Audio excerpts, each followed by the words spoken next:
Hey viewers, this is Rani. Welcome to Rani's ANS.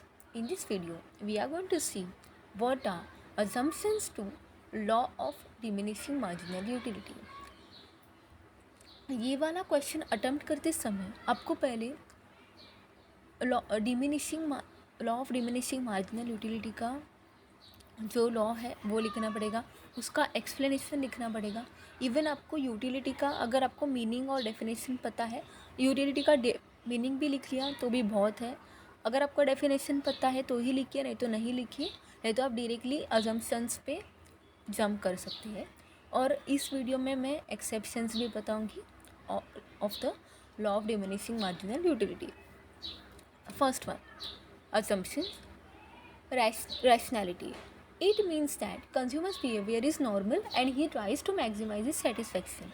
मतलब क्या कि वो जो पर्सन है, जो कंज्यूमर है, जिस पे ये लॉ एक्सपेरिमेंट किया जा रहा है, या फिर हम बोलते हैं कि उसके ऊपर हम देखने वाले कि ये लॉ वर्क करता है कि नहीं, तो वो कैसा पर्सन होना चाहिए, वो रैशनल होना चाहिए। मतलब वो क्या, उसका बिहेवियर एक तो नॉर्मल होना चाहिए, मतलब उसका मानसिक संतुलन भी ठीक होना चाहिए। मतलब वो ऐसा ना हो कि वो कहीं से टेंशन लेके आया है, या उसको किसी चीज़ का टेंशन हो ऐसा, या स्ट्रेस हो, या फिर उसको ज़्यादा ही बहुत ही भूख लगी हो, या उसको बहुत भूख लगी ही नहीं हो, ऐसा वो नहीं होना चाहिए। वो रैशनल होना चाहिए। और हम लोग बोलते हैं ना कि अगर कोई ड्रंकर्ड है तो वो क्या होता है, वो अपने रैशनल स्टेट में नहीं होता। ओके, तो अगर वो उसके नॉर्मल स्टेट में आ जाए तो वो क्या हो जाएगा, सोबर हो जाएगा, तो उसको हम लोग क्या बोलेंगे, रैशनल।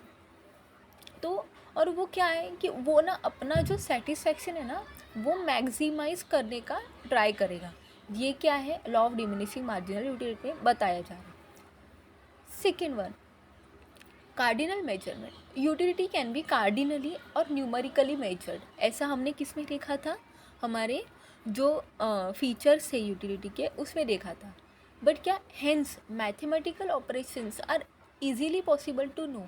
मतलब क्यों ऐसा हम बोलते हैं कि कार्डिनली और न्यूमेरिकली मेजर्ड होना चाहिए, क्योंकि मैथमेटिकली आप ना देख सकते हैं कि उसका ना यूटिलिटी, उसको यूटिलिटी कितना मिला, 10 मिला, 20 मिला, 30 मिला, ऐसा हम टोटल यूटिलिटी हम उसका कैलकुलेट कर सकते हैं इन number.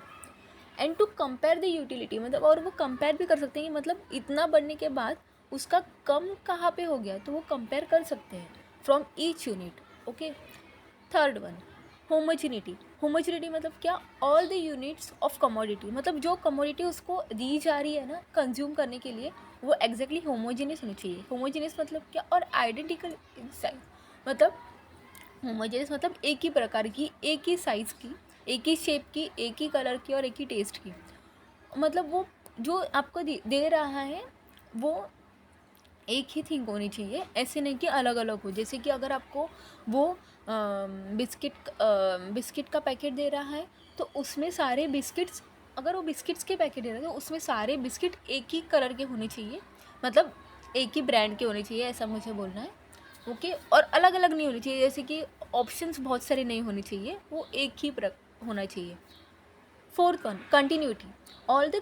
All units of commodity are consumed in quick succession without any lapse of time. मतलब क्या कि वो ना उसके सक्सेसिव यूनिट्स लेने चाहिए। मतलब क्या है कि ऐसा नहीं कि रुक रुक कर खाया, कि मतलब अरे अभी मैं थोड़ा खाता हूँ उसके बाद मैं थोड़ा खाता हूँ, ऐसा नहीं करना चाहिए। उसने क्या करना चाहिए, एक ही बार में क्विक सक्सेशन उसने खाना चाहिए विदाउट एनी लैप्स मतलब क्या, बिना रुके। Fifth one, reasonability. All the units of the commodity consume are reasonable size. मतलब क्या, वो ना वो एक्चुअली उस साइज़ के होने चाहिए। मतलब क्या, क्या आप कंज्यूम कर सको, ऐसा नहीं कि बहुत ही ज़्यादा बिग और बहुत ही ज़्यादा स्मॉल। मतलब ज़्यादा बहुत बिग होगा तो आप बोलोगे कि मैं ये नहीं खा सकता, और अगर ये छोटा, अगर ये बहुत ही स्मॉल क्वांटिटी है तो आप क्या बोलेगी कि इससे तो मेरी भूख नहीं भूख नहीं जाने वाली इससे। ओके, तो रीजनेबिलिटी होनी चाहिए उसमें। Sixth one is constancy. Constancy मतलब क्या, all the related factors like income, taste, habit, choices, likes, dislikes of a consumer should remain constant. मतलब क्या, उस टाइम पे, जिस टाइम पे वो एक्सपेरिमेंट चल रहा है, उस टाइम पे उसका इनकम उतना ही होना चाहिए, मतलब वो जिस इनकम पे वो ला रहा है, बाय कर रहा है गुड्स, वो उतना ही होना चाहिए। उसके टेस्ट नहीं चेंज होनी चाहिए। टेस्ट मतलब क्या, कि वो दूसरा कुछ डिमांड नहीं करेगी। मतलब आप अगर उसको बिस्किट दे रहे हैं तो वो आपको केक नहीं, वो ऐसा नहीं बोलना चाहिए कि मुझे केक चाहिए। ओके। देन हैबिट्स, हैबिट मतलब जो हैबिट आपको लगी है वो भी चेंज नहीं होनी चाहिए। चॉइसेस, आपकी चॉइस भी ना, लाइक्स भी नहीं, डिसलाइक भी नहीं। अगर आपको ये पसंद नहीं है तो अगली बार में आपको वो पसंद अगली बार में भी आपको वो पसंद नहीं आना चाहिए। ऐसा नहीं हो कि अभी ये मुझे पसंद नहीं है, बट ठीक है मैं अगली बार खा लूँगा, अगली बार ये मुझे पसंद आ जाएगा, ऐसा नहीं होना चाहिए। ये कॉन्स्टेंट ही रहना चाहिए। Marginal utility of the money is also assumed to be constant. मतलब यहाँ पे क्या है कि मार्जिनल यूटिलिटी जो मनी की है, मनी का ऐसा है कि हमको जितना ज़्यादा मिलता है ना, हम उसको ज़्यादा डिमांड करते हैं। मतलब